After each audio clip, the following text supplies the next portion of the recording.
Madame la Présidente, Mesdames et Messieurs, chers collègues, parmi les victimes directes du changement climatique, une espèce est en train de disparaître dans l'indifférence quasi générale, les climato-sceptiques. La disparition de cette espèce, pourtant bien connue des 2 dernières décennies, est reconnaissable par son tempérament parfois agressif, son cri caractéristique et sa vue basse, doit nous alerter sur un mal qui nous guette encore.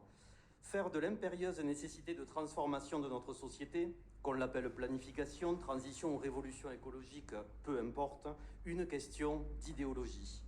Alors que le 6e rapport du GIEC vient de paraître, en plein cœur d'un débat politique national de première importance, celui de l'élection présidentielle et législative, qui n'y a pas accordé la place que la nécessité démocratique exigeait au regard des enjeux immédiats qu'il révèle, certains en sont encore parfois à essayer d'obtenir popularité ou suffrage en instrumentalisant la question écologique. On en a eu quelques beaux exemples aujourd'hui.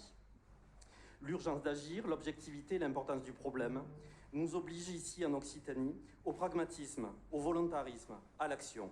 C'est ça l'écologie concrète que nous mettons en œuvre depuis 2016 et qui cherche à obtenir des résultats pour la planète comme le quotidien des habitants plutôt que des performances électorales de courte vue. Refuser l'idéologie, c'est aller dans le sens des experts du GIEC. On doit aller plus vite, plus fort, mais la tentation du tout ou rien ne peut être qu'une impasse. Le trafic aérien est pour notre société une réalité et pour beaucoup d'usages une nécessité. La recherche, l'innovation et la production aéronautique est aussi pour notre territoire depuis des générations un pilier de notre économie. Jamais une société démocratique a bâti son avenir dans la négation de son histoire et l'abandon de son héritage. Donc aborder le problème aéronautique par un débat sur pour ou contre l'avion serait tragique et une perte de temps, autant pour les filières et milliers de salariés du secteur que pour l'obtention de résultats concrets en matière climatique.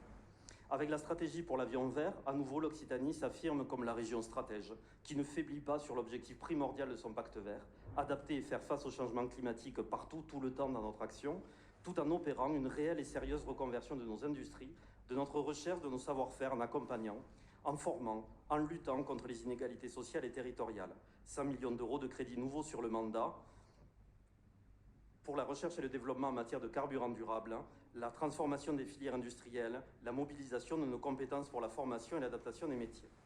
Pour autant, ne faisons pas l'erreur des espèces disparues à qui j'ai rendu hommage en introduction. Jamais le progrès technique n'a répondu seul aux grands défis de l'humanité et penser que la technologie résoudra le plus grand de ceux-là, celui du changement climatique, serait une erreur stratégique. Que valent des technologies qui diminuent leur empreinte carbone si elles sont annulées par une croissance inconsidérée et non maîtrisée du trafic et de l'usage aérien?